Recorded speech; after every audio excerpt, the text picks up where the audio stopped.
They say he walks only during storms, barefoot, blind, cloaked in ash, and when he speaks, the wind stops to listen.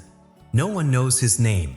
No one remembers teaching him, but he tells stories no soul alive should know, of lost empires buried beneath the Sahara, of queens who traded shadows for power, of fires that remember your lies, and songs that once shattered cities. Tonight he has returned, and if you stay very still, you may hear the first line of a tale that was never meant to be told again. Because once this story begins, you will not leave unchanged. The village of Kuru was the kind of place even maps forgot. A cradle of cracked mud homes and wind-worn stones, it slept at the edge of the Sahara, where the dunes whispered secrets that no man dared write down. Time passed slowly here. Too slowly, some said. The days were stitched together with silence, and the nights were filled with the sighing of old ghosts in the wind. The villagers lived simple lives, farming what they could coax from the earth, trading spices for dates, weaving tales beside cooking fires to keep the cold of legend from creeping into their bones. But there was one rule no one ever broke. Never speak during a sandstorm, because the wind, they believed, was not empty. It carried memories, forgotten names, voices that should have died long ago but didn't.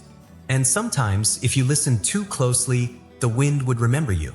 So when the horizon darkened one crimson dusk, not with night, but with a rolling wall of sand rising like an angry sea, every door in Kuru shut tight. Mothers pulled children from courtyards. Merchants secured their stalls. Candles were snuffed out, and the village folded into itself like a closed book. Except for one boy, Bamba. He had never feared the wind. At 12, he was more curious than cautious, the kind of boy who asked questions that made elders shake their heads and wives pray harder. He was the son of a potter, but he didn't care much for clay. He cared for stories. Not the ones recited in the square, but the ones the sand might know. The ones no one dared speak. And on that evening, as the storm boiled toward the village like a living beast, Bamba climbed to the flat roof of his family's home and waited. The first gusts hit hard, hurling sand like arrows. But Bamba didn't flinch. He wrapped his mother's scarf around his face and squinted into the chaos. The village below had disappeared into beige and red. The storm screamed. The world shrank.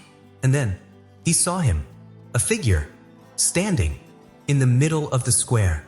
The wind clawed at him. Sand struck him from every direction. Yet he stood still, barefoot, his robe the color of ash, as if he had walked out of fire and smoke. His head was tilted slightly upward. His face was calm. And though Bamba could not see his eyes, he knew the man was blind. But the wind seemed to slow around him. The air itself hushed. And then the man began to speak. Not shout, speak. Not to the wind, through it. His voice didn't belong to the desert, or the village, or this time. It was low, old, and trembling with something deeper than age, something eternal. He spoke in a tongue older than trade routes, older than empires, older than bones. But Bamba understood him, not with his ears, with his blood. He heard tales of cities buried alive, queens who wove death into their hair, and rivers that sang warnings before they vanished. The man spoke of stars that once walked the earth in human skin, and of a library lost beneath the sand where the books could read you. And then, as suddenly as he had begun, the man stopped. The storm howled again. The wind erased all signs of the figure, sweeping away his footprints as though he had never been there.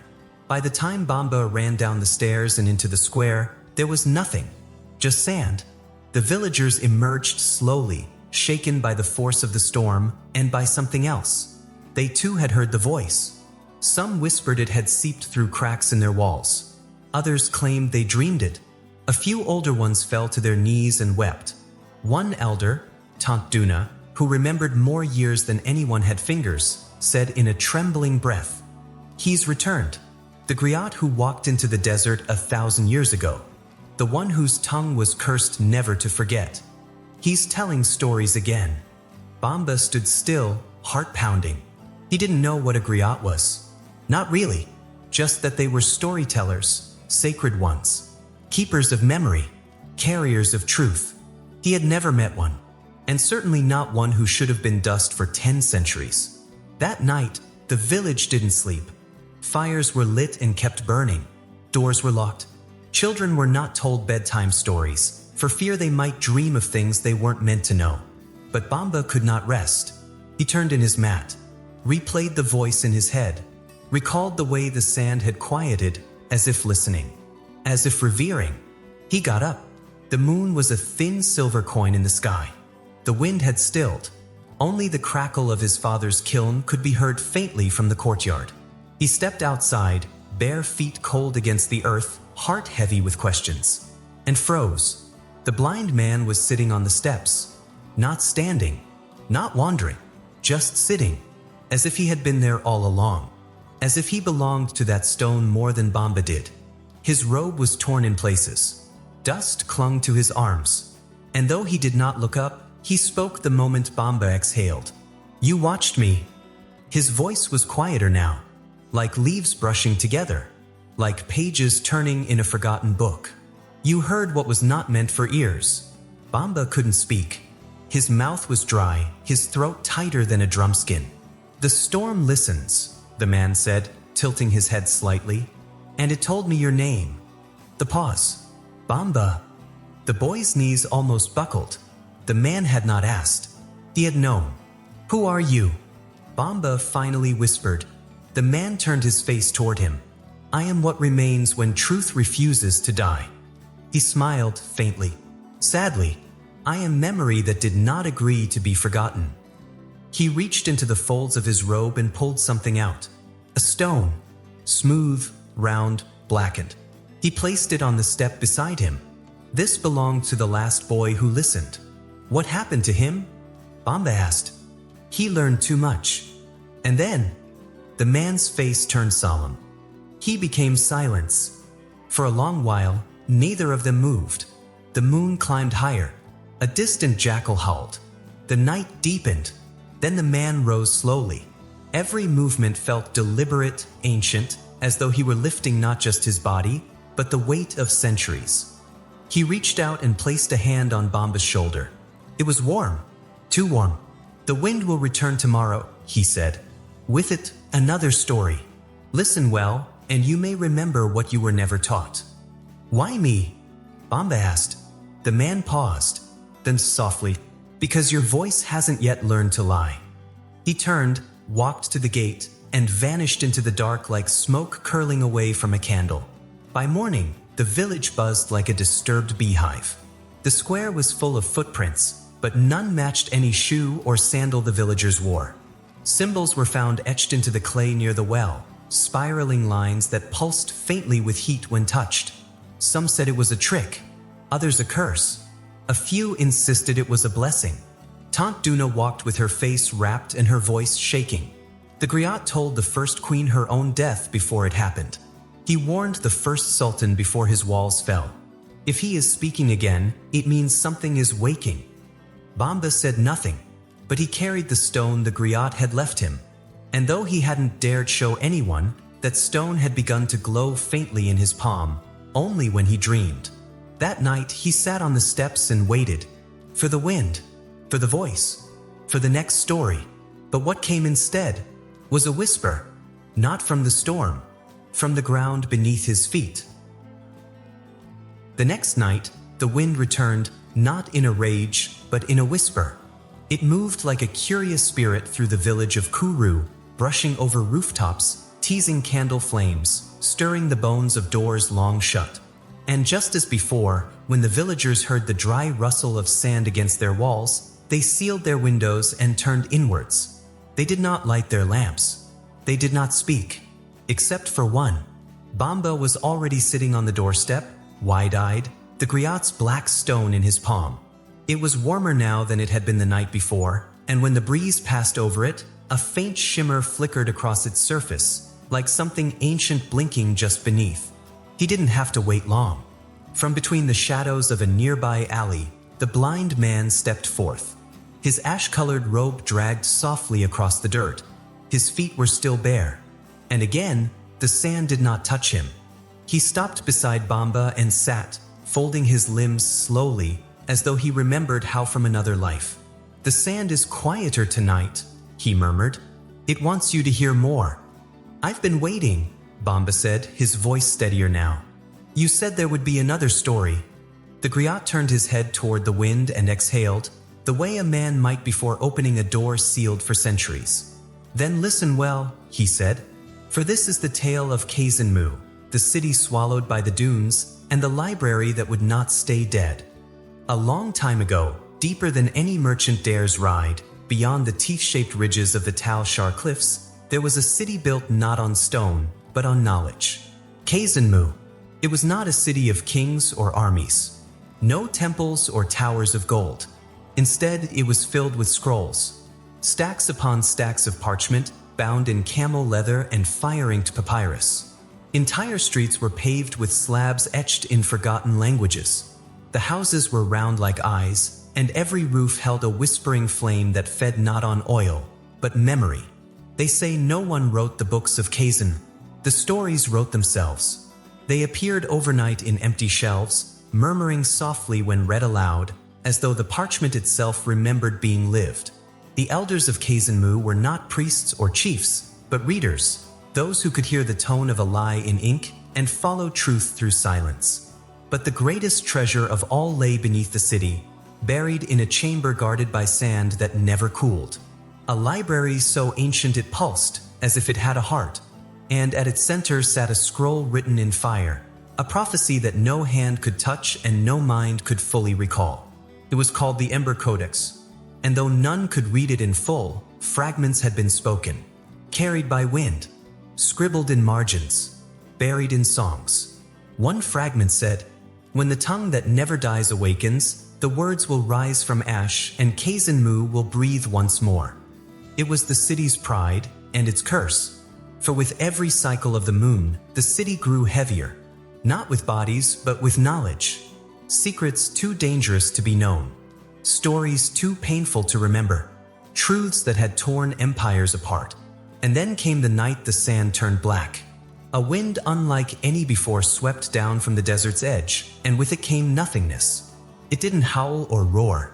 It hummed, as if echoing a name no one wanted to say aloud. Kazanmu tried to hide its scrolls. The readers whispered spells. Fires were smothered, memories sealed in bone jars and buried. But the sand didn't care. It rose, higher than walls, faster than horses, and in a single night, it swallowed Kazanmu whole. Every book, every whisper, every truth, gone. Or so it seemed, because in the centuries that followed, travelers spoke of strange hums beneath the dunes, of camels refusing to walk across certain ridges, of scrolls surfacing in the wind, pages that would catch fire when read aloud, and stories that told of futures still to come. And sometimes, every 100 years, always on the same night, a city-shaped shadow appeared on the horizon, just long enough to cast doubt. Then it would vanish, as if Kazanmu was trying to return. Bamba leaned closer, eyes wide. "Why did it come back?" he asked. "Because knowledge does not die," the Griot replied. "It only waits for the right voice." Bamba swallowed. "And the prophecy? The Ember Codex?" The Griot paused for a long time, then turned his head slightly toward the sky. "The Codex says that when a storyteller is born who remembers what he never lived, when his blood burns but his hands stay clean, then Kazanmu will rise. The stories will no longer hide, and the desert will open its mouth once more." "Have you seen it?" Bamba whispered. "I have walked its ashes," the Griot said. "I have heard scrolls hum in the night. I have wept before its fire. And it will rise again? Only if the storyteller survives the truth." Suddenly the air changed. The wind that had been gentle turned sharp, not fierce, but deliberate. It gathered behind them like a breath being held. And then, eruption. Sand flew upward behind the well in the village square, spiraling into a pillar that hissed and shimmered. Villagers screamed from behind locked shutters. Doors shook on hinges. The sky itself darkened. Bamba jumped to his feet, shielding his eyes. And then he felt it. Not from the pillar of sand, from his hand. He looked down. The black stone the Griot had given him was glowing, brighter than fire, searing hot yet not burning. And on his palm, right in the center, a symbol had appeared. A swirling circle, like a spiral made of letters from no language he knew. The pulsed, twice, then stopped. The sand fell. Silence returned. The pillar was gone. But Bamba's palms still glowed faintly, even in the dark. He turned to the Griot, shaking. "What is this? What does it mean?" The Griot rose, slow as ever, but now there was a tremble in his voice, not fear, but recognition. "It means," he said softly, "that the stories have chosen you." "Chosen me for what?" The Griot looked at him now not like a boy, but like a path. To remember what the world tried to forget. Bamba stared at the mark on his hand. The glow faded, but the shape remained, etched like a scar of flame. "Will it hurt?" he asked. The Griot smiled, not kindly, only when you try to ignore it. Behind them, something else shimmered in the sand. A faint trace of writing, not carved, not painted, but etched by the wind. A single phrase, "Kazanmu awaits the voice." And far off, beyond the dunes, a low hum began to rise, as if something ancient was breathing again. The sand had not yet settled from the night before. It clung to the edges of windows, gathered in tight corners like secrets left half-whispered. The village of Kuru was unusually silent, not out of fear this time, but reverence. Everyone had seen it. The swirling storm, the glowing mark on the boy's hand, the writing that had appeared in the dust without fingers to trace it. And though the villagers spoke of crops and goats and leaking pots, their eyes watched Bamba now with something closer to caution than affection. He had not returned to sleep.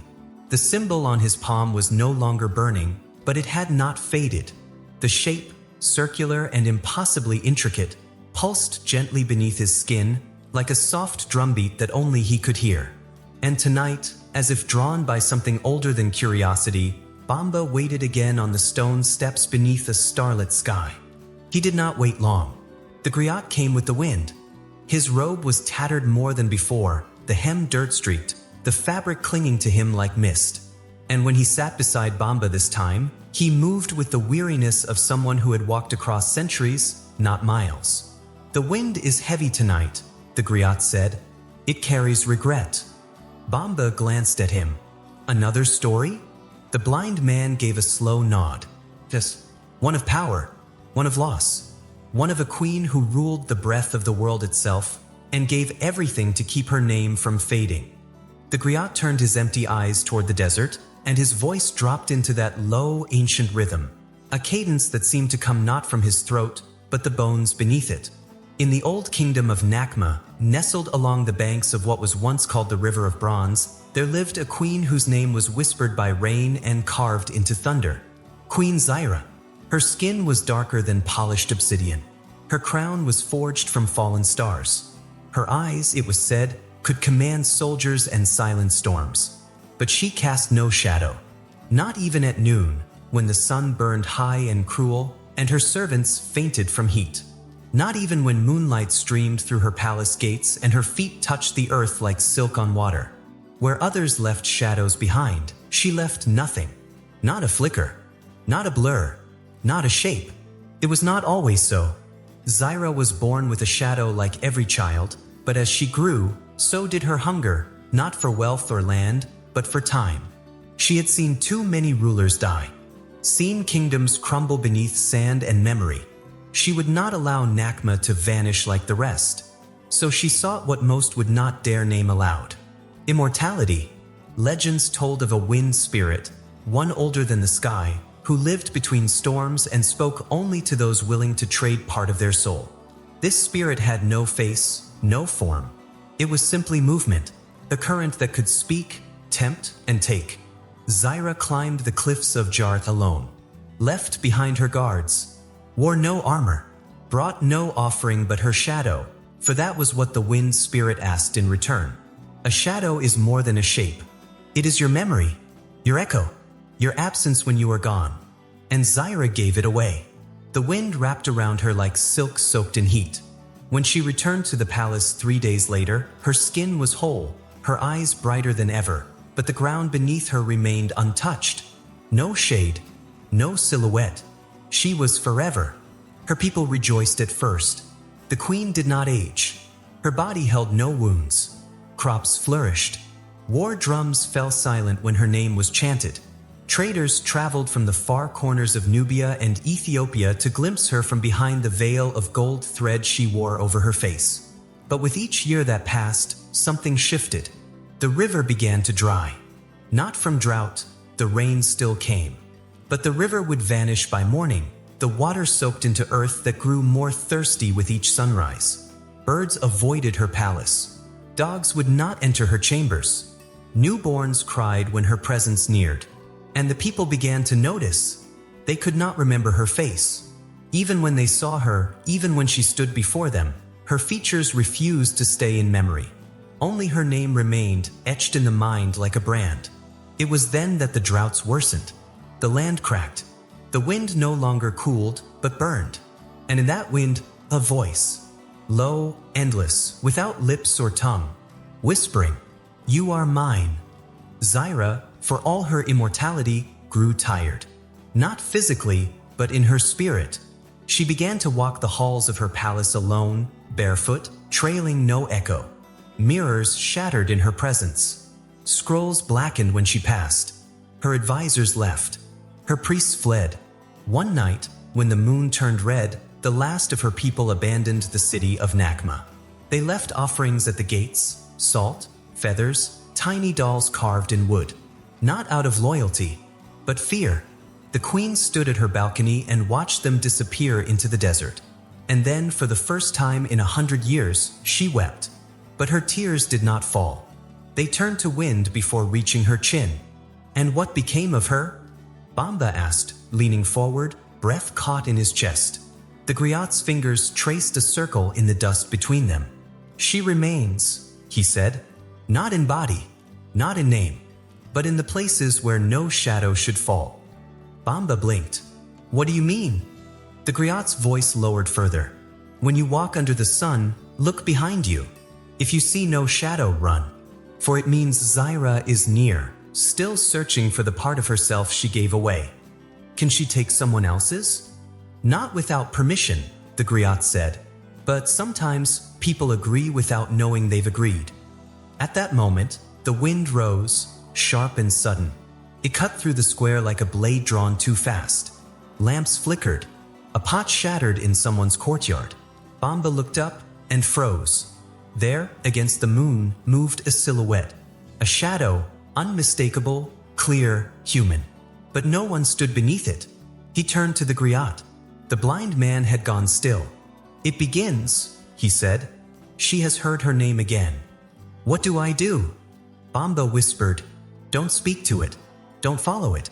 And above all—" He reached out and gripped Bamba's wrist tightly. "Do not offer it shelter." The shadow passed slowly across the moon and then dissolved, curling into the night like ink in water. The square fell silent. But Bamba could still hear the wind whispering one name over and over. "Zaira, Zaira, Zaira." And he realized something that chilled him deeper than the desert's cold. The wind was not just carrying her story. It was calling her home.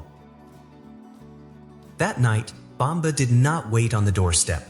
He was already dreaming. In his sleep, he stood before a flame, but it didn't burn. It breathed, not with air, but with memory. The fire had no color, no smoke, no crackle. It shimmered in complete silence, and its glow did not flicker, but pulsed, as if it had a heartbeat. As if it was listening. And in that strange flickering light, Bamba saw images not from his life, but from someone else's or something else's. A child bearing a scroll beneath an olive tree. A woman standing in chains, whispering a secret into the hollow of a goat horn. A masked figure placing a sealed jar into a fire, watching it scream without sound. And then Bamba saw himself, not as he was, but older, wearing clothes he didn't own, holding a stone with words he hadn't spoken.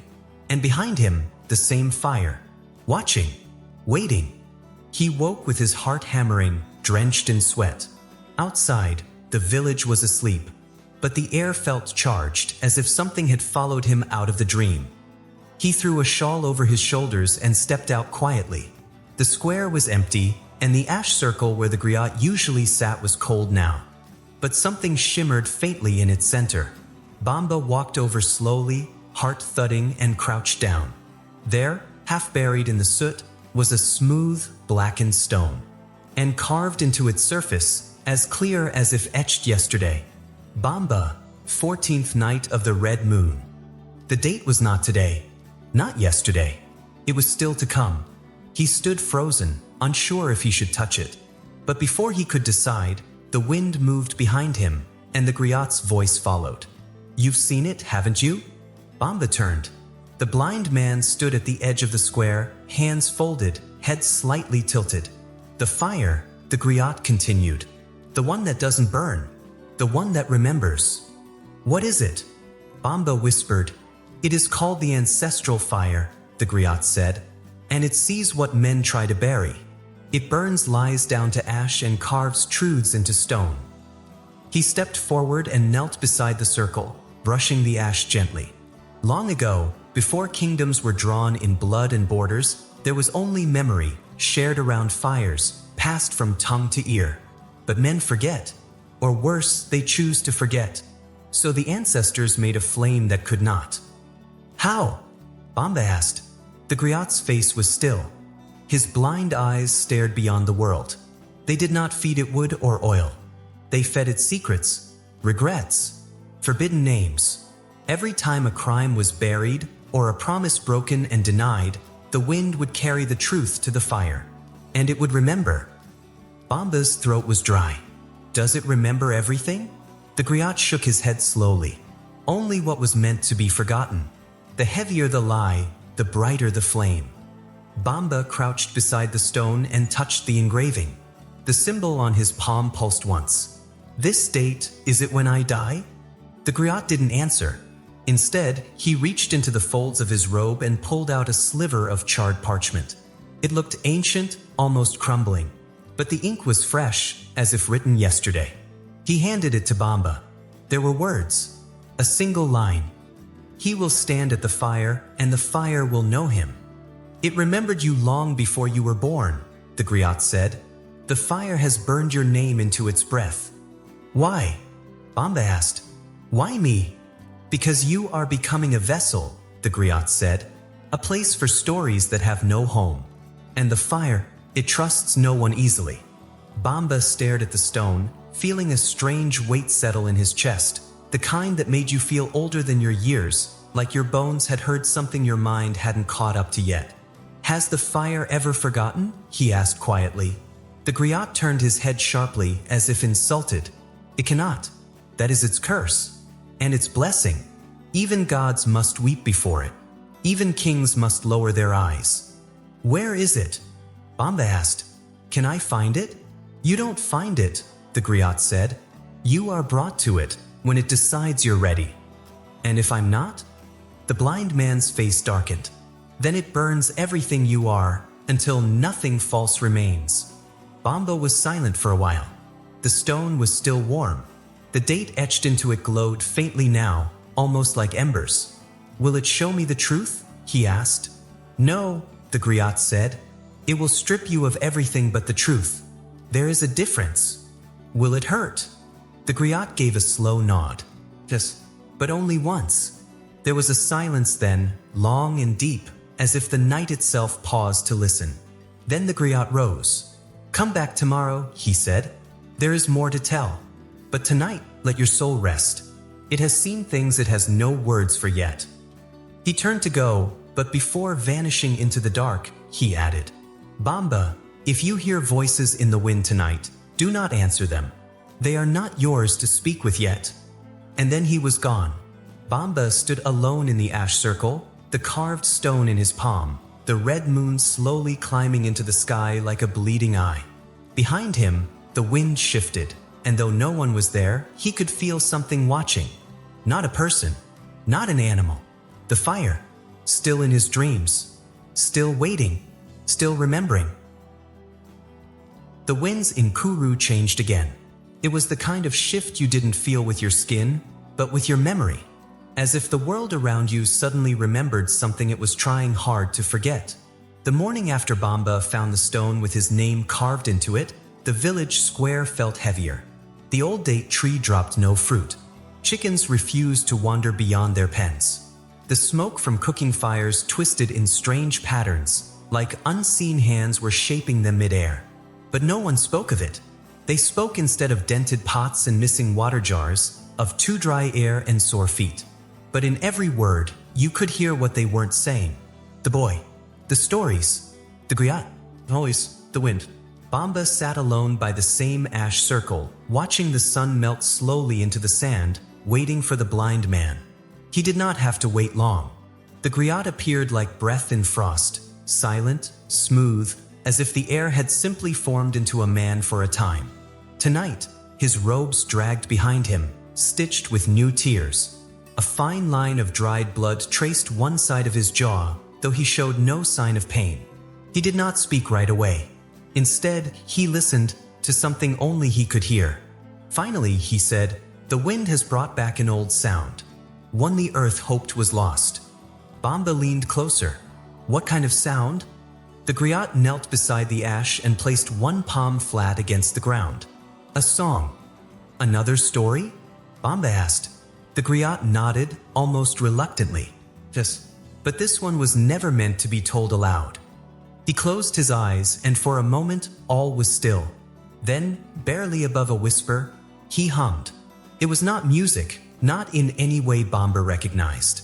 It was a hum that curved strangely, falling and rising in ways that felt impossible. Notes bent like heat waves, each one pulling something from the air, sorrow, awe, dread, all tangled together. As the griot hummed, the wind stopped. No breeze, no stirring dust, nothing. Even the night animals held their breath. When he stopped, the air remained still for several heartbeats, as if the world itself were deciding whether or not to move again. Then the griot spoke.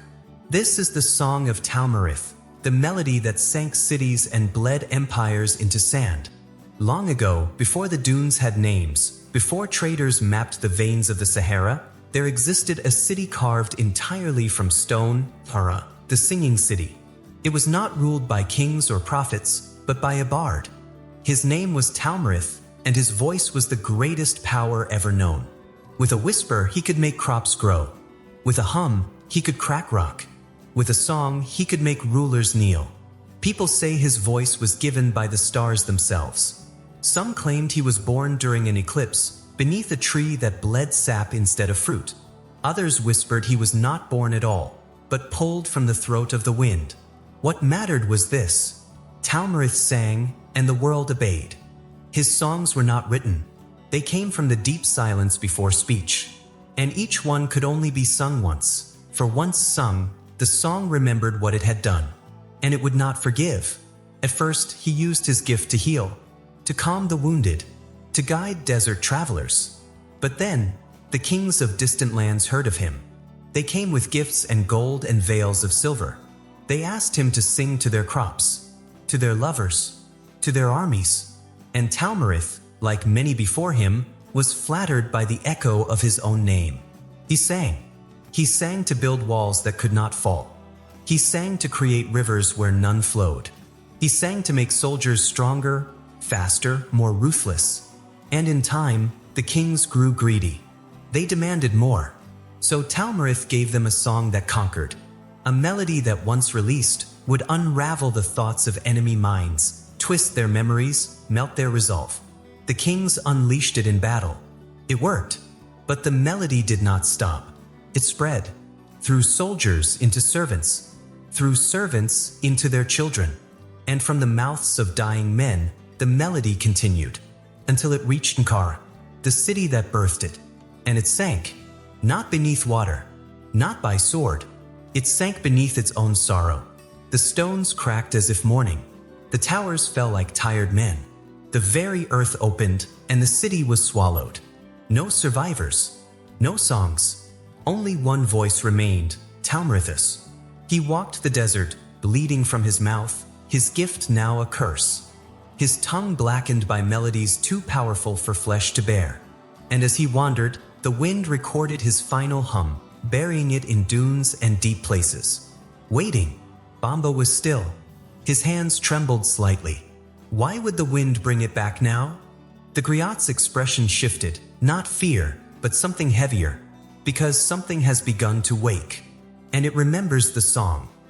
You said it was never meant to be sung again. It wasn't, the Griot replied. But songs do not die. They only wait for voices foolish enough to try. Could I sing it? Bamba asked, the question trembling out of him before he could stop it. The Griot's eyes, hollow and ancient, turned directly toward him. If you ever try, he said slowly, you will not finish the first note, because the song will finish you. Suddenly, the wind returned, not loud, but sharp, like a warning hiss. A tremor passed through the sand. The Griot stood.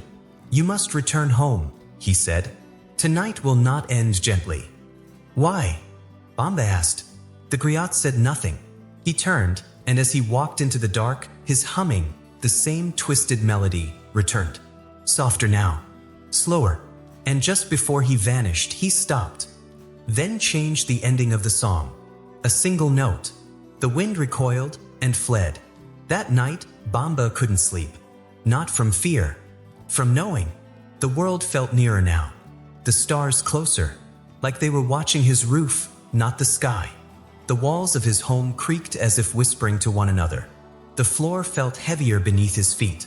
He sat up long after midnight watching the door. Something moved outside. Not footsteps. Dragging. He grabbed the stone with his name carved into it, as if it might protect him, and walked to the threshold. There, standing in the moonlight, was a woman. Her robes were once royal, silk, stained now by dust and blood. Her hair matted with sweat.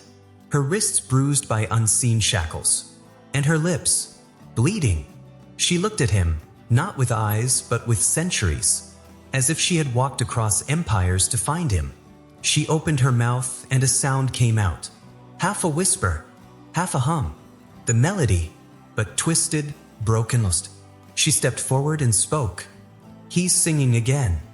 Then she collapsed at his feet. But just before her eyes rolled back, she whispered, the cities are waking. The woman collapsed at Bamba's feet just before dawn. Her breath was shallow, her robes torn, her lips still whispering the final trace of that haunted melody. Her skin bore bruises shaped like old sigils, faint but unmistakable, the kind only a griot or a grave robber would recognize. Bamba knelt beside her, unsure whether to touch her or run. She looked like royalty lost to time, and something told him she was not alone inside her own body. Before the village woke, he pulled her inside. When she opened her eyes, hours later, they were already watching him. Eyes not of a beggar, not of a queen. Eyes full of history. The Griot arrived without warning, though Bamba had stopped wondering how he always knew where to go. He entered the room with the calm of someone walking into a memory, not a home. He took one look at the woman and sighed. The dead are waking faster than expected. Who is she? Bamba asked. She is what remains of a caravan that should not have wandered where it did. The woman's lips moved. They found the vaults, she rasped. They touched the masks. They heard the whispering. The Griot turned to Bamba. Do you know what lies beneath the sands of Taraldur? Bamba shook his head. Kings, the Griot said, whose bones remember everything. In the time of split empires, when tribes painted their war songs on their shields and queens kept secrets in their braids, there was a kingdom of rulers who believed they would never die. Not because of sorcery, because of preparation. When a king of Taraldur died, his body was burned, but his bones were kept, polished, sealed in tombs along with golden masks and weapons said to be forged in firelit rituals. Not to be used, but to be heard. You see, their belief was simple. Wisdom lives in bone. Every command ever given, every lie ever spoken, every battlefield whisper, soaked into the marrow. And they found a way to speak back. Spears that hummed warnings when pointed toward betrayal. Shields that vibrated when war was near. Masks that whispered in dead languages only understood by those destined to rule. Over centuries, these tombs multiplied. Layer upon layer. Deep vaults, each darker and more elaborate than the last. carved with symbols that only griots and madmen tried to decipher. Then came the War of 5 Suns, a forgotten conflict, erased from most memory but remembered by the wind. During that war, the last king of Taraldur was betrayed, not by his enemies, but by his own bones. The weapons turned on his heirs. The masks refused to show his face, and the tombs, it is said, sealed themselves. From then on, it became cursed ground, a land where compasses spun and horses screamed before collapsing. The maps that showed it soon faded. The kings were buried in silence, but not forgotten. Until the caravan came, Bamba said softly. The Griot nodded. They were scholars, treasure diggers. One of them had found a partial map, believed it was myth, wanted gold. Did they find it? Bamba asked. The Griot didn't answer. He turned to the woman, who now sat upright, clutching her stomach. She lifted her arm, the bruises on her wrist now glowing faintly like lines of molten gold under cracked porcelain. I told them not to break the seal, she whispered, but they touched the king's staff. It sang, and then the vaults opened. What did they find? Bamba asked. Her voice dropped into something hollow. Not treasure. Then what? She looked up, and for a brief moment, she didn't seem human. Memory that never wanted to be remembered. She reached up slowly and undid the veil around her head. The cloth dropped. Bamba's breath caught. Her face was marked, not with scars, but cracks. Thin golden lines running like veins beneath her skin. They pulsed faintly, rhythmically, as if something beneath them was trying to speak. And then he heard it. Not with his ears, with his bones. A low whisper, as if 1,000 mouths were speaking in unison from within her, not words, but commands. Thus, echoes. He stumbled back. What is that? He gasped. The Griot stepped between them. The kings, he said. Their wisdom is leaking through her. She has become a vessel. Can it be stopped? The Griot shook his head. Not by us. The vaults were opened. The line has been broken. And now the bones, they are listening again. The woman gripped her own arms tightly, as if trying to hold herself together. I dreamed of stone halls, she said. Endless rooms. No sun. The masks watched me and laughed. And every time I tried to wake, they hummed. What do they want? Bamba whispered. A voice, she said. A new Griot. She looked straight at Bamba. You. The wind outside howled suddenly, not wild but purposeful. The candles in the room flickered. A pot cracked without being touched. And from the ground beneath the floorboards, a low, steady knock. The Griot closed his eyes. They found you. Who? Bamba asked. The bone keepers, the Griot said. The ones who preserve the memory of kings. They are not flesh. They are not soul. They are what is left when everything else is burned away, and they are coming to ask if you will carry the wisdom forward. I don't want it, Bamba said quickly. It doesn't matter, the Griot replied. But why me? The woman's golden cracked face leaned close. Because your name has already been carved into their memory, and the bones have begun to hum. There are doors in this world made not of wood or iron, but of memory. Doors that don't swing on hinges or creak with age. Doors that wait in silence, far from paths, tucked between the folds of forgotten places, until a soul heavy with questions walks close enough to be recognized.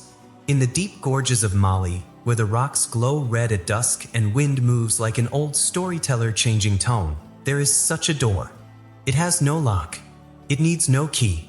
It opens only once, and only for those whose story is not yet done. The day began with no sun.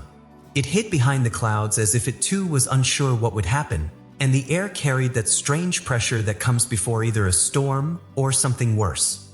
Bamba sat beneath the date tree in the center of the square, staring at his palm. The mark was no longer pulsing. It had changed, deeper now, like a scar rather than a flame. The golden lines on the woman's body had faded overnight, but they'd left behind a faint shimmer like dried riverbeds of light just beneath the skin. The Griot arrived mid-morning. No words, no greetings. He simply stood before Bamba and said, "It is time." Bamba looked up. Time for what? The Griot's face was grave. To find the door. The woman stirred from her corner, her voice a brittle whisper. The one that opens once? The Griot nodded. It lies in the gorge of Ndalma, a place so old the stars do not rise above it. It does not show itself to those seeking escape, only to those bound by purpose and pain. Bamba hesitated. What's behind it? The Griot did not answer. Not right away. Instead, he placed a small, flat stone in Bamba's hand. It bore no symbols, no markings, but it was warm, like it had been sitting in sunlight. The door does not open to curiosity, he said. It opens to need, to unfinished things. Will I come back? Bamba asked. The Griot's voice was soft. You will return, but you may not be the same. They traveled in silence, the sun trailing them from behind as if too afraid to walk ahead.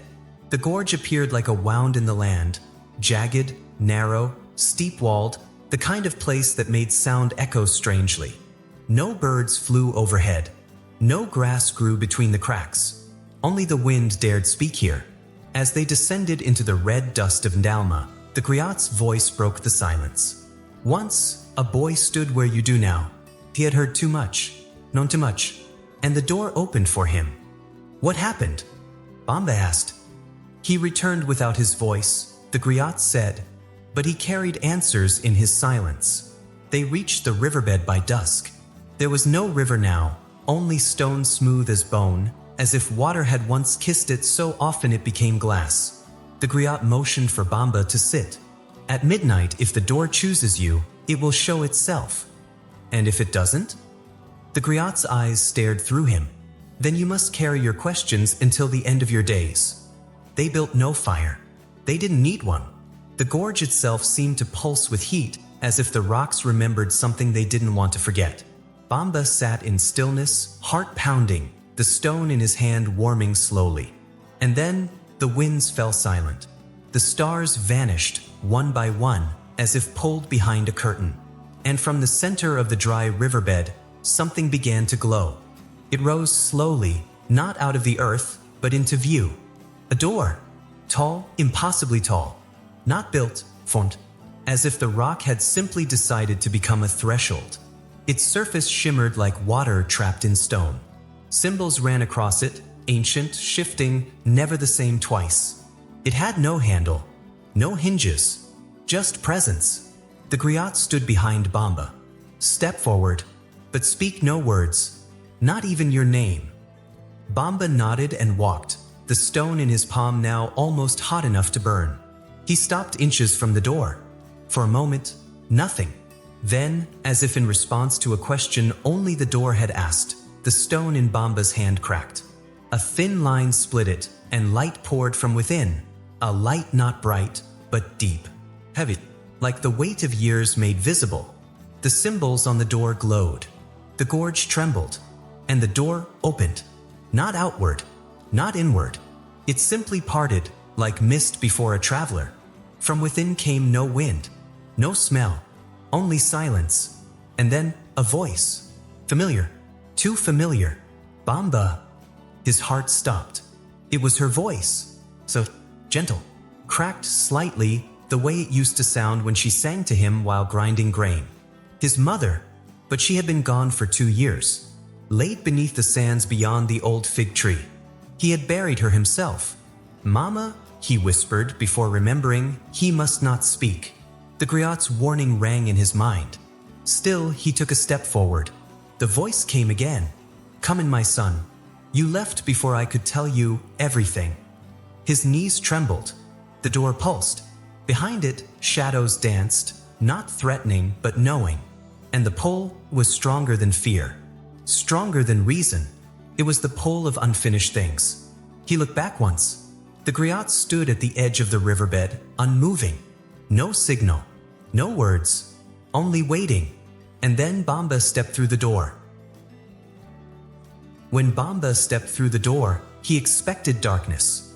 But what met him was silence. Not absence, but presence. It was the kind of silence that followed great declarations or preceded the arrival of something divine. Heavy, warm, and alive. He stepped onto white sand, fine as flour, glowing faintly beneath a sky that held no stars. Before him stretched a city made entirely of stillness. Massive walls of ivory-colored stone rose like fossilized waves. Towers without windows pierced the colorless sky. Courtyards with fountains stood frozen mid-pour, water arcing in the air like sculpture. And there were no birds, no wind, no life. Yet everything felt watched. Each step Bamba took left no footprint. And yet, behind him, the sand shifted. He could feel it like breath on his neck. He walked slowly through a street lined with statues, human-shaped, but wrong. Too tall. Their faces were masked in gold, but their eyes had no sockets. Just blank, polished mirrors. He avoided their gaze. They did not move. But as he passed, he could hear something under the sand. Something too faint for words. Whispers. Bamba turned a corner and entered a hall open to the sky. Its walls were etched with murals, carvings so precise they looked painted. He stepped closer and stopped breathing. Each mural showed a war, a battle, strange and violent, yet utterly silent. Warriors clashed in formations he didn't recognize. Armored creatures flew overhead, dropping nets of fire. Cities burned. Rivers turned black. And every face carved into the scenes looked afraid, not of death, but of something worse. Then he saw one mural that stopped his heart cold. A figure stood in the center of a battlefield, bleeding from the chest, wearing golden armor. And his face was Bamba's. Not like him. The lips parted in pain. The eyes fixed forward. A symbol blazed on the chest plate, the same one that now lived on Bamba's palm. "What is this place?" he whispered. A voice answered from nowhere. "A memory." Bamba turned sharply. No one was there. "Who's speaking?" he called. No reply. But the sand beneath his feet began to shift. Slowly at first, then faster, forming small mounds, like breath moving beneath a blanket. The center of the courtyard rippled outward, and then it rose. The sand spiraled into a tall shape, dust clinging to dust, until a human figure stood before him. It had no color, no clothes, no features, until it did. His face, his nose, his eyes, his mouth, perfectly reflected. It tilted its head and spoke with his voice. "You died here once." Bamba's knees buckled, but he did not fall. "No," he said, "I've never been here before." The sand figure took a step closer. "Not in this life." "What does that mean?" "This city was never meant to last," it replied. "It was built to hide what had already happened." "What did happen?" The sand began to hum, not with sound, but with emotion. "Shame. You killed a king," it said, "and wore his crown before it cooled. You thought it would bring peace, but the crown was made of memory. It crushed you from within." Bamba shook his head. "That's not me." "It was," the figure said. "It will be again." "Why are you showing me this?" The figure stepped back, and the murals on the wall began to shift, changing. Scenes warped like wet ink. Now they showed Bamba leading soldiers through flaming cities. Bamba kneeling before a tree made of bone. Bamba locked in a stone room, whispering to himself, alone. He closed his eyes, heart pounding. Stop! The images kept shifting. He saw himself buried alive under sand, drowning in a river of ink, holding a child who bled from the eyes. Stop! The sand figure crumbled into dust. The murals returned to stone, and the silence roared again. Bamba collapsed to his knees. Tears ran down his face. He hadn't noticed them until they hit the sand. And then, a new sound. Footsteps. He looked up. At the far end of the courtyard, standing in the arch of a doorway carved from obsidian, was a woman. She wore robes of blue, tattered and faded, but unmistakably royal. A scarf covered half her face, but her eyes, they were soft, and filled with fire. "You're not supposed to be here yet," she said. "Who are you?" Bamba asked, standing slowly. She didn't answer right away. Instead, she stepped aside, motioning behind her. "If you're ready to remember, you'll step through. But it will hurt." "Why do I have to remember things I never lived?" She walked toward him, her sandals leaving no marks, because the sand remembers everything, and it has chosen you as its witness. I didn't ask for this. None of us did, she said, but some carry the echoes of choices made in blood. You are one of them. What happens if I go back through the door? She looked at him for a long time. You'll return with a heart that's half open. That's enough to draw the rest of the dead. And if I stay? She touched his palm. The symbol glowed again. You'll remember who you were, who you tried to become, and who you failed to save. Behind her, the doorway opened wider. Wind moved through it now, not cold, not warm, just ancient. And then she was gone. Only her voice lingered. The sand is not done showing you. Bamba turned, and from behind him, the ground split. A new figure rose, slowly, steadily. This one wore golden armor, blood-stained, and again, his face. But this one smiled. Ready to finish what we started? It asked. And the wind answered by sealing the door behind him. The figure in golden armor, Bamba's face carved into its features, stood before him like a memory trying to step out of time. Its smile was too calm, its voice too familiar. You want to know the truth? Then listen. I'll tell you a story even the Griot no longer speaks. The wind did not stir. The air itself seemed to lean in. Once, long ago, long before your name was carved in stone, before this desert had dunes, and before fire learned to whisper, there was a kingdom that did not die. It did not die because its memory refused to decay. Its temples crumbled, but the tales they held bled into the dust. Its rivers dried, but the songs once sung across them drifted into wind. Its rulers vanished, but the crown passed from mouth to mouth, not head to head. That kingdom's true name has been lost. It is now called the kingdom that sleeps in story, and it was ruled, not by a king, but by a man with many names. A man who was once called Solemn, the chronicle keeper. The Griot, Bamba whispered, throat dry. The sand figure nodded. Yes, but that name came later, after the curse. Solemn was no ordinary keeper of tales. He was born with a gift, not to speak stories, but to bind them. Words obeyed him. When he recited a name, that person felt it. When he spoke of a lost war, the air grew heavy with old grief. And when he whispered forgotten truths, the ground itself would remember and crack open to reveal evidence. It was said his blood ran with ink, not life. And for years, he was a blessing to the kingdom. He carved its victories into ivory tablets, taught children how to listen with more than ears, and ensured that the mistakes of history would never repeat, because they would never be lost. But then came the first queen.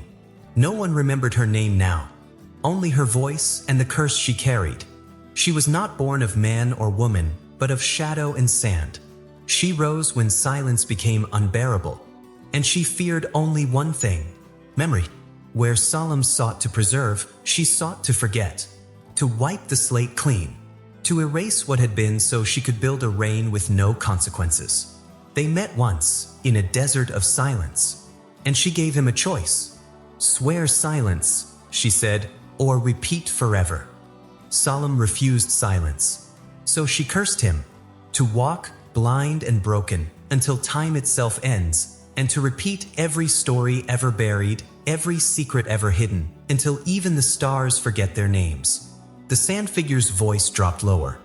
He thought he could carry it, but the stories grew heavy, older, stranger. They weren't just words. They became things. They clung to him. Is that why he wanders? Bamba asked. No, the figure said. He wanders because he cannot stop. The curse will not let him. He is no longer telling stories. The stories are telling him. But what does this have to do with me? The figure smiled again. Because you are now part of the tale. And one day, when he is gone, you will carry them. I don't want that. It doesn't matter. You were named in the codex. The flame saw you. The sand remembers you. The courtyard began to fade.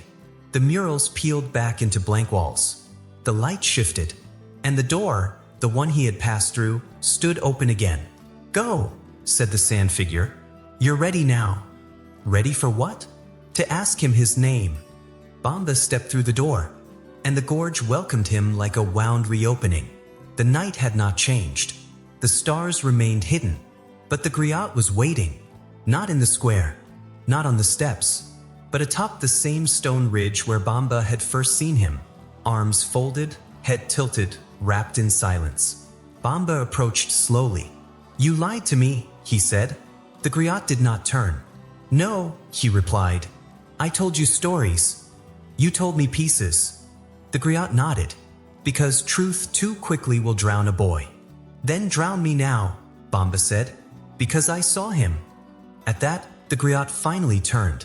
"The reflection?" "The warning," Bamba corrected. "He told me everything. Solemn, the curse, the first queen, the stories feeding on you." The wind stirred. "And now you want to know my name?" the Griot asked. "Yes." Silence fell again. The Griot removed his sash. His face, lined and quiet, revealed a weariness that no sleep could fix. Then, slowly, deliberately, he lifted the cloth that covered his eyes. And where sockets should have been, there were stars. Not orbs, not emptiness. Stars. Tiny burning galaxies swirling in eternal collapse. His eyes were not eyes, they were time. They looked through Bamba and back again, as if viewing him in past and future at once. And when he spoke next, it was no longer the Griot's voice. It was the voice of a man who had lived 1,000 lives and remembered every moment. "I was solemn," he said. "I was king, then keeper, then servant, then vessel. Now I am only this, a mouth that cannot close." Bamba's heart shook. "How are you still alive?" "I am not," Solemn said. "I am what remains when death forgets to collect what it cannot carry." "And me?" Bamba whispered. Solemn looked into him, through him, and nodded once. "You are what comes next." The stars in his eyes flared, and in Bamba's chest, something cracked open. Not bone, memory. There are nights in the desert when time bends. The stars grow quiet. The wind forgets its direction. The horizon seems to disappear. On such nights, the dead are allowed to remember. Not the dead in graves. These are the other dead. The ones buried in stories stolen by swords. Names cut from history like cloth torn from a robe. Words that once held kingdoms together, now buried under the weight of silence.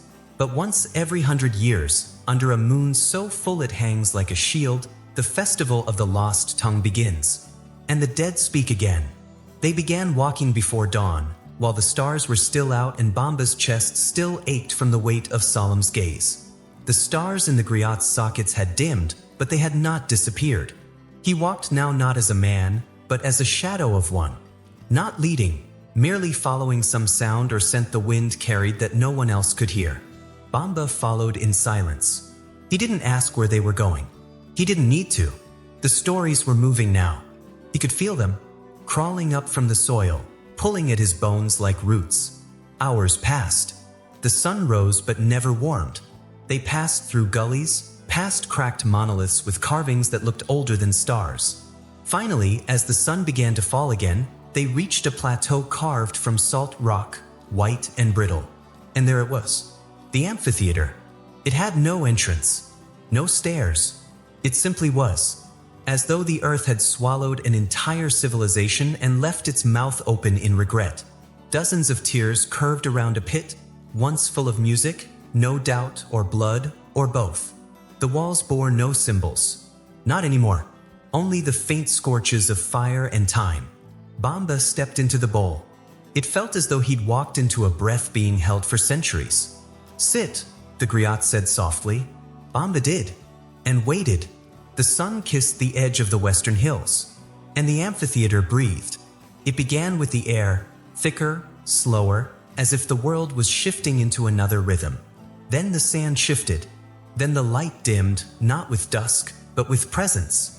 And then the seats filled. They came like smoke poured into vessels. Not people. Not yet. Ships. Pins. Outlines. Then robes appeared. Helms. Eyes like coal. Mouths sewn shut but twitching, as if desperate to open. Dozens. Then hundreds. The amphitheater was full, and all of them watched him. Bamba sat frozen, heart pounding. His breath came shallow. His ears rang with the silence. Then the griot stood. His voice echoed, though he did not shout. Let those erased speak. And one by one, the ghosts rose. They opened mouths once sealed in death, and sound poured out, but not sound Bamba understood. The language was older than the desert. Syllables shaped like birds, vowels heavy like thunder. It was not singing, not speech, it was remembering. The amphitheater swelled with it. Not a chant, a reclamation. Stories lost to conquerors. Truths drowned by invaders. Names no longer etched on stone, now breathed into the night again. And in the center of it all, Bamba's chest burned. The mark on his palm flared. His throat itched. And without understanding why, he began to speak. The words came unbidden. Strange, beautiful, terrible. He didn't know what he was saying, but he did. As if the meanings had always been resting behind his teeth, waiting for the right moment to fall free. His voice wove with theirs, matched their rhythm, echoed truths he had never lived but now knew by heart.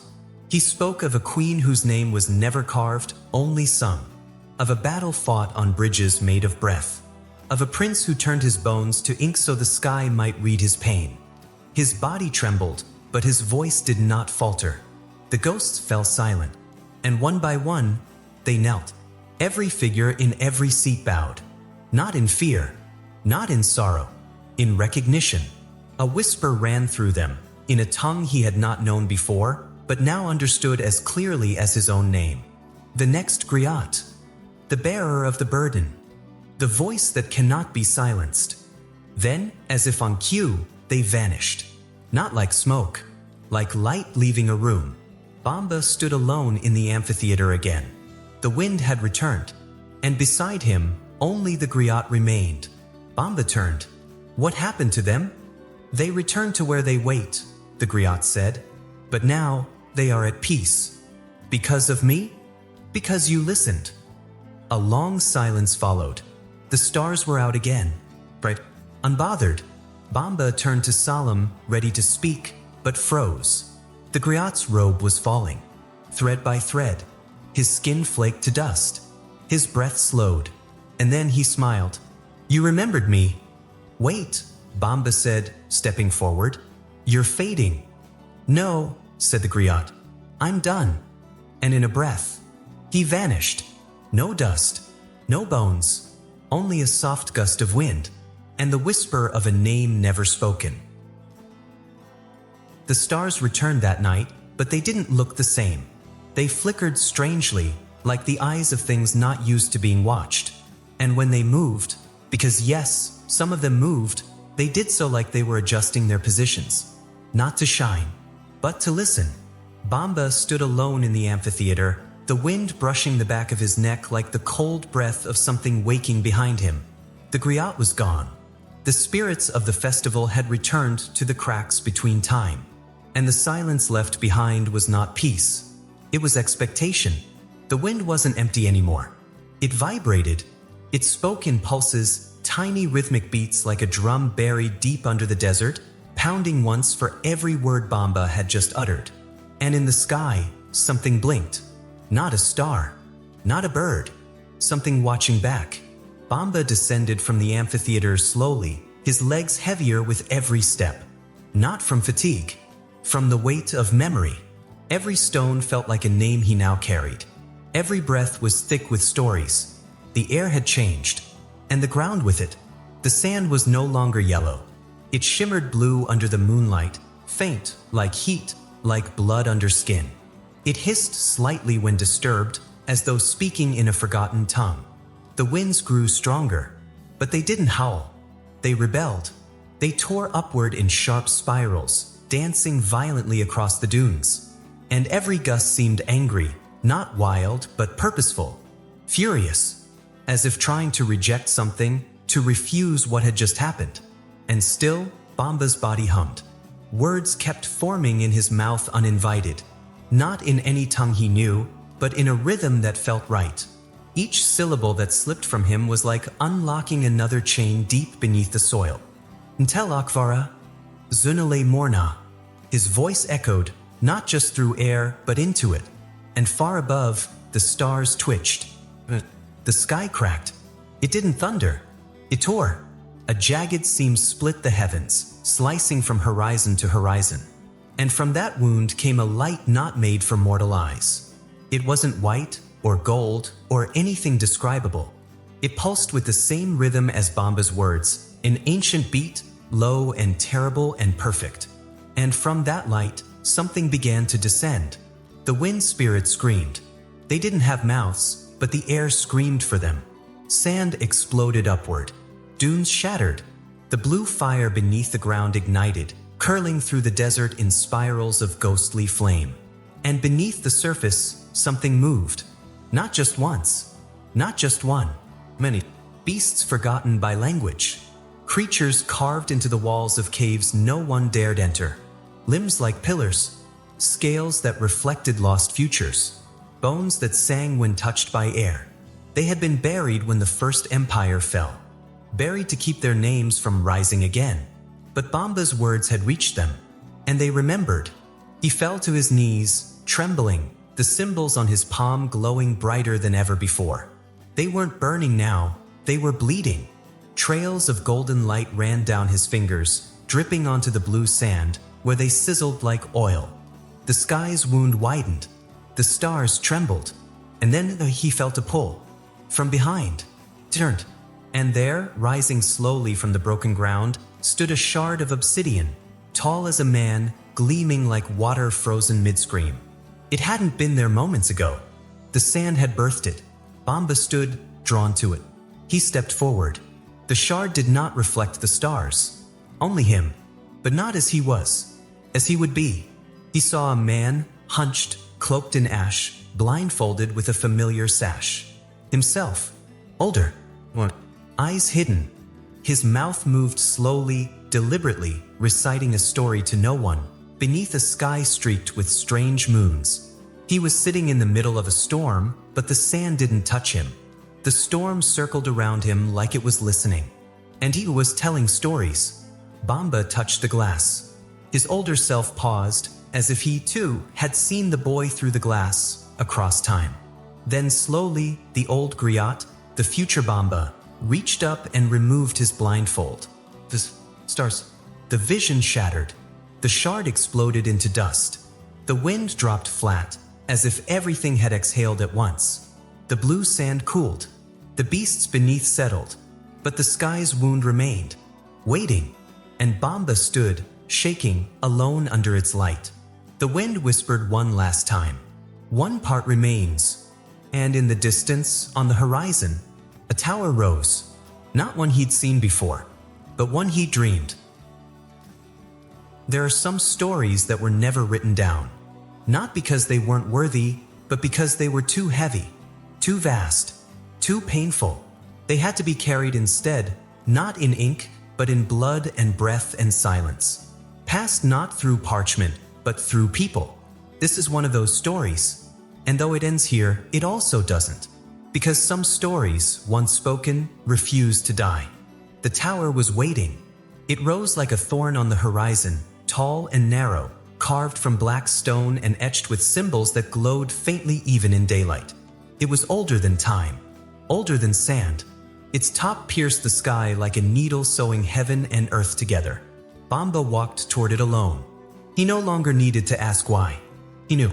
He was not walking toward his death. He was walking toward his beginning. The blue fire in the sand had vanished, cooled into quiet. The beasts had returned to their sleep beneath the dunes. The wind no longer whispered. It followed him now, obedient and still. His eyes had begun to dim since the sky split. Each morning he saw a little less of the world. The outlines faded. The colors blurred. Until, by the time he reached the tower's base, he saw nothing. And yet he had never felt more awake. There was no door. The stone simply parted for him. He stepped into the silence. The air inside the tower was still, thick with the scent of things long gone, oil, incense, ancient parchment that had not crumbled. Shelves lined the walls, filled not with books but with bones, carved, marked, coded. Each one whispered, Each one remembered. At the center stood a platform, and atop that, a single stool, carved from the heartwood of a tree that had not existed for 1,000 years. And beside it, a staff, but heavy, simple, waiting. Bamba approached. He touched the staff, and the tower closed behind him. He sat and waited. He did not speak. He had no need. The stories came now like breath, automatic, rhythmic, eternal. He remembered all of them. The blind man in the storm, the library beneath the sand, the queen with no shadow, the fire that forgets nothing, the song that sank cities, the bones of kings, the door that opens once, the sand that remembers blood, Salem's real name, the ghosts who knelt at the festival. He remembered every word, every silence, every pain. He no longer needed his eyes. His voice had changed, deeper, slower, carrying the weight of generations. His name was Bamba.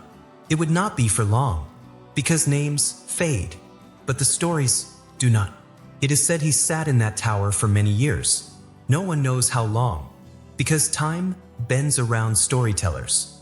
But one day, when the winds grew still and the sky grew strange again, the tower vanished. Not with thunder, with forgetting. It sank into the sand like a final exhale. And Bamba, now blind, now silent, walked out of the desert with a staff in hand. He walked without direction, because the stories would find him. And each time a storm rolled through the villages, each time a strange figure appeared in the square, barefoot, cloaked in ash, a boy or girl would listen, and learn, and begin again. But you may ask, how do we know this story? How do we tell a tale that was never written, never named, never claimed? Because I heard it a long time ago, during a storm, in a small village much like Kuru. There was a blind man there, and when he hummed, the wind stopped. And when he spoke, I felt things I had no memory of living. He told me of towers, of songs, of fires that remember, of doors that open once, of a boy named Bamba. And when I asked who he was, he smiled and vanished. And now, the present. The sky darkens again. The wind picks up. The fire sputters in the hearth. And you, listening now, wherever you are, feel the world pause. Because somewhere across the sand, footsteps echo, and with them, the hum of an old story returning. And so, the sand swallows the footprints once more. The voice fades. The wind moves on. But the tale remains, etched not in stone, but in you. If this story stirred something ancient in your blood, a name you don't remember, a dream you haven't yet had, then you already know this is not the end. There are more whispers buried beneath forgotten cities, more fires that remember, more doors that wait in silence. And when the next story rises from the dust, you'll want to be here to hear it first. So light the signal fire, like, share, and speak your thoughts in the comments below. Let the winds carry your voice. And if your soul craves more tales lost to time and bound by myth, subscribe, because in this place, stories do not die. They wait.